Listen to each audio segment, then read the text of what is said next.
I'm sitting here with Stephen Decker from IPX 1031 Exchange. Yep.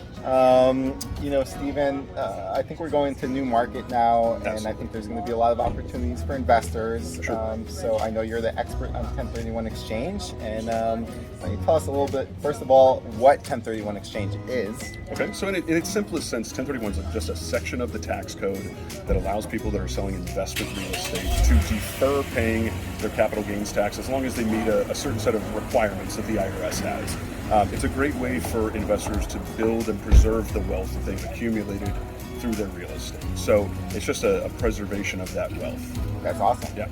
So basically, they're not paying taxes right now if they sell their investment property. Yeah, they're just kicking the tax down the road until a later date. Defer just means you're not paying it right now. There's really only one way to completely avoid paying the taxes, and that's to die, which none of us want to do, but it's inevitable for all of us. Okay. Yeah. All right. So as far as the timelines and how it works exactly, why don't you tell me a little bit about that? Sure. So there are two major time periods that you have to stick to any time that you do an exchange, and unfortunately these timelines are not flexible.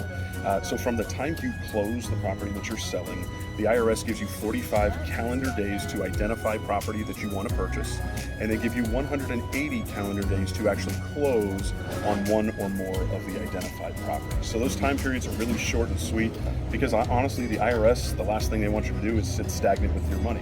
They either want you to immediately reinvest or they want you to do your civic duty and pay your taxes. So, Which nobody wants to do. nobody wants to do. I built my entire career around deferring taxes, Deferring avoiding taxes. taxes. Yeah. So that's 1031 in a nutshell. Okay, awesome. So basically, you don't have a whole lot of time to really identify these three properties. Don't have a whole lot of time. I mean, the only time the IRS ever extends those time periods is either in the case of military deployment. Now, we're in a town, San Diego, where there's a lot of military, so every now and then we'll get a military extension, or in the case of a federally declared disaster, like an earthquake, fire, flood, tornado, hurricane, active terrorism, but those are very few and far between.